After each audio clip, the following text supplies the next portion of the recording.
दोस्तों आज की इस वीडियो में आपको बीए सेकेंड ईयर के थर्ड सेमेस्टर में आपका जो सब्जेक्ट है जियोग्राफी यानी कि भूगोल, उसके अंदर एग्जाम में कौन कौन से क्वेश्चन आने वाले हैं इस वीडियो के अंदर मैं आपको एग्जाम में आने वाले क्वेश्चन के बारे में बताऊंगा। सो आप इस वीडियो को ध्यान से देखिएगा ताकि आपको एग्जाम में आने वाले क्वेश्चन के बारे में अच्छे से पता चल सके। तो ये बिना किसी देरी के हम लोग शुरू करते हैं और जियोग्राफी के अंदर एग्जाम में जो भी क्वेश्चन आने वाले हैं उन आने वाले क्वेश्चन के बारे में जानते हैं। तो यहाँ पे सबसे पहले हम लोग लघु उत्तरीय प्रश्नों के बारे में जानेंगे। तो लघु उत्तरीय प्रश्नों में पहले प्रश्न की बात की जाए तो यहाँ पे आपका पहला प्रश्न दिया हुआ है, पर्यावरण का अर्थ एवं परिभाषा दीजिए। पहला प्रश्न कह रहा है जो पर्यावरण है, यहाँ पे आपको पर्यावरण का अर्थ बताना है और पर्यावरण की परिभाषा देना है। अब अगली क्वेश्चन की बात की जाए तो यहाँ पे आपका दूसरा क्वेश्चन दिया हुआ है, पर्यावरण भूगोल का विषय क्षेत्र एवं उपागम पे प्रकाश डालिए। दूसरा क्वेश्चन कह रहा है जो पर्यावरण भूगोल है, यहाँ पे आपको पर्यावरण भूगोल के विषय क्षेत्र के बारे में बताना है और उसके उपागम पे प्रकाश डालना है।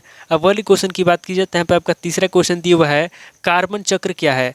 तीसरा क्वेश्चन कर रहा है कि कार्बन चक्र क्या है, यहाँ पे आपको कार्बन चक्र के बारे में बताना है। अब अगले क्वेश्चन की बात की जाए तो यहाँ पे आपका चौथा क्वेश्चन दिया हुआ है, जलीय चक्र पे प्रकाश डालिए। चौथा क्वेश्चन कर रहा है जो जलीय चक्र है, यहाँ पे आपको जलीय चक्र पे प्रकाश डालना है। अब अगले क्वेश्चन की बात की जाए तो यहाँ पे आपका पांचवा क्वेश्चन दिया हुआ है, पोषण स्तर, आहार श्रृंखला एवं आहार जाल की व्याख्या कीजिए।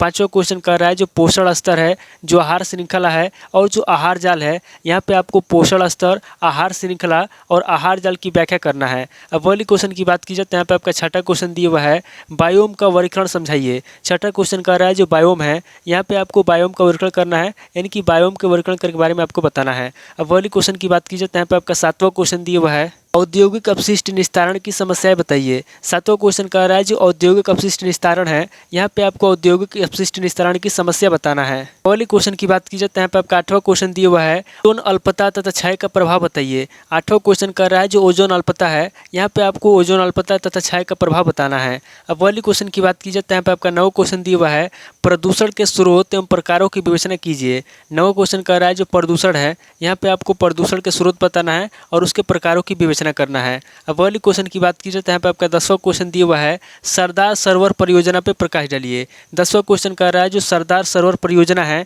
यहाँ पे आपको सरदार सरोवर परियोजना के बारे में बताना है। अब अगली क्वेश्चन की बात की जाए तो यहाँ पे आपका 11वां क्वेश्चन दिया हुआ है, हरित गृह प्रभाव को स्पष्ट कीजिए।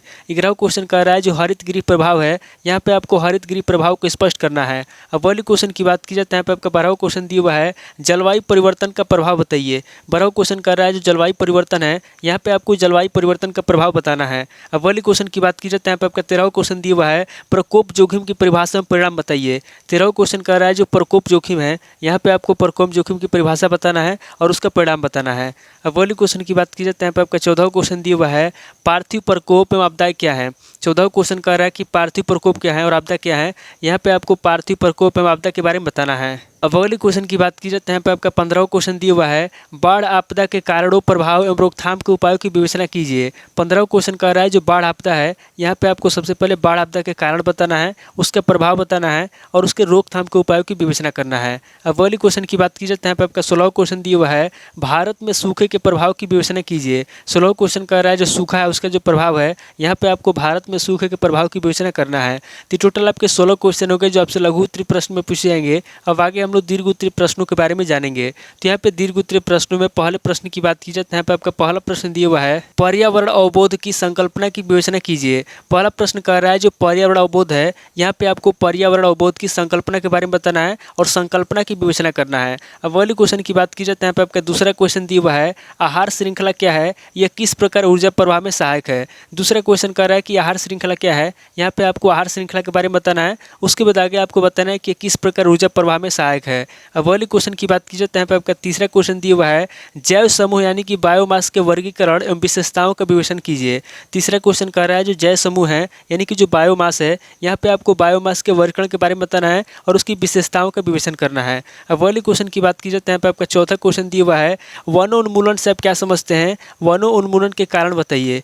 यहाँ पे आपको वनोन्मूलन के बारे में बताना है, उसके बाद आगे आपको वनोन्मूलन के कारण बताना है। अब अगले क्वेश्चन की बात की जाए तो यहाँ पे आपका पांचवा क्वेश्चन दिया हुआ है, जल प्रदूषण क्या है? जल प्रदूषण को रोकने के प्रमुख उपायों का वर्णन कीजिए। पांचवा क्वेश्चन कह रहा है कि जल प्रदूषण क्या है? यहाँ पे आपको सबसे पहले जल प्रदूषण के बारे में बताना है, उसके बाद आगे आपको जल प्रदूषण को रोकने के प्रमुख उपाय बताना है। अब वाली क्वेश्चन की बात की जाए तो यहाँ पे आपका छठा क्वेश्चन दिया हुआ है, गंगा एक्शन प्लान का विवेचन कीजिए। छठा क्वेश्चन कह रहा है जो गंगा एक्शन प्लान है, यहाँ पे आपको गंगा एक्शन प्लान का विवेचन करना है। अब वाली क्वेश्चन की बात की जाए तो यहाँ पे आपका सातवां क्वेश्चन दिया हुआ है, नर्मदा घाटी परियोजना का विवेचन कीजिए। सातवां क्वेश्चन कह रहा है जो नर्मदा घाटी परियोजना है, यहाँ पे आपको नर्मदा घाटी परियोजना का विवेचन करना है। अब वाली क्वेश्चन की बात की जाए तो यहाँ पे आपका आठवां क्वेश्चन दिया हुआ है, वैश्विक तापन के कारक तत्व एवं प्रभाव का साधारण व्याख्या कीजिए।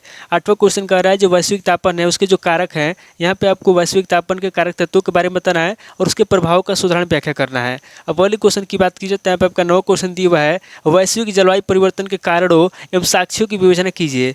नौ क्वेश्चन कह रहा है जो वैश्विक जलवायु परिवर्तन है, यहाँ पे आपको वैश्विक जलवायु परिवर्तन के कारण बताना है और उसके साक्ष्यों की विवेचना करना है।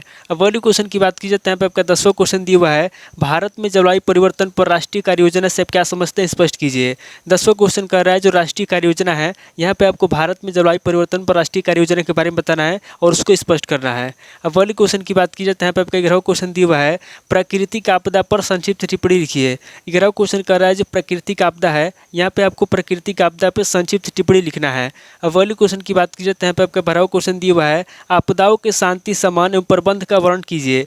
12वां क्वेश्चन कह रहा है जो आपदा है, यहाँ पे आपको आपदाओं के शांति समान और प्रबंध के बारे में बताना है। अब अगले क्वेश्चन की बात की जाए तो यहाँ पे आपका 13वां क्वेश्चन दिया हुआ है, भूकंप आपदा के दुष्प्रभाव का वर्णन कीजिए। 13वां क्वेश्चन कह रहा है जो भूकंप आपदा है, यहाँ पे आपको भूकंप आपदा के दुष्प्रभाव के बारे में बताना है। तो टोटल आपके 13 क्वेश्चन हो गए जो आपसे दीर्घ उत्तरीय प्रश्न में पूछे जाएंगे। तो इस वीडियो के अंदर मैंने आपको लघु उत्तरीय प्रश्न और दीर्घ उत्तरीय प्रश्न दोनों तरह के प्रश्नों के बारे में बता दिया। सो आप इन दोनों तरह के प्रश्नों को नोट कर लीजिए और किसी किताब से सीरीज से मिलाकर के याद कर लीजिए। तो दोस्तों आज इस वीडियो को मैं ही पे स्किप करता हूँ, मिलता हूँ आपसे नेक्स्ट वीडियो में। अगर आपको वीडियो अच्छा लगा तो वीडियो को लाइक कीजिए, शेयर कीजिए और कमेंट करके बताइए कि आपको नेक्स्ट वीडियो किस टॉपिक ऊपर चाहिए।